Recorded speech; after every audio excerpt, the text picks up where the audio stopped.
পারসিমন, এই আল্লাহ, এটা খাওয়া দেখে আমার এক প্রকার বুকে ব্যথা হচ্ছিল যে এটা খাম ঘটে। তো আজকে এটার আনপ্যাকিং থেকে শুরু করে এটা কাটা ফাটা যা যা আসছে সব ভিডিও করতেই হবে। তো আমরা এখন আজকে পারসিমন খাবো। কাটার সময় আমার ডুব থেকে দেখে কেনা মনে হচ্ছে যে আজ থেকে কোনো বিখ্যাত মানুষ না হয়ে যাই। আমার তো মন চাচ্ছে যে কয়টা সাংবাদিকের দায়িকা দেখাই যে আমি আমি পারসিমন খাচ্ছি। ওরে শালা কি একটা অবস্থা, যাতা অবস্থা না, মানে সেই ব্যাপার স্যাপারটি আলাদা। ওরে কাটছে দেখতে তো কিন্তু একদম গাবের মতো। গাবছি নো, তো গাবের মতোই, কিন্তু আমি গাব অনেক খাইছি। তো এটার গন্ধটা আমার আগে নিতেই হবে। গন্ধটা কেমন?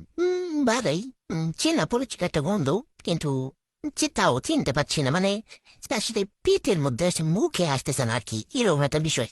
যে বুয়েটটির জমায়ে কেরে কি যাতা অবস্থা, এটা কি হয়ে যাচ্ছে।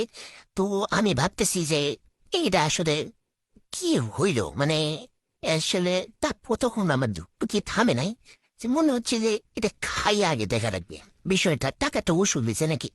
তো মুখে যখনই আমি এটা দিতে গেছি, আচ্ছা আগে আমি খাইয়া দেখি। কি মানে, ঠিক আছে মিষ্টি অনেক, কিন্তু কিন্তু দাম হিসেবে তো এর থেকে ভাই সোনা বার হওয়া উচিত ছিল না? মানে এই দাঁতের মধ্যে সোনা যদি লাগতো তাহলে বুঝতাম যে হয় এটা বিষয় হচ্ছে। যেটা আসলে পরিচিত একটা টেস্ট, কিন্তু তারপরেও অপরিচিত। তো সবাই খাইয়ে এক প্রকার হতভম্ব যে হ, ঠিক আছে, কিন্তু এটা একটা কাম হইলো জীবনে, আসলে ছোটখাটোর মধ্যে একটা বড় সড় ভুল। ওকে, তো ঠিক আছে, ভালোই ভালোই খেতে আর কি, শখটা মিটে গেছে। এর যে দাম আর যে টেস্ট, এর নাম দেয়া লাগতো লুসিমন।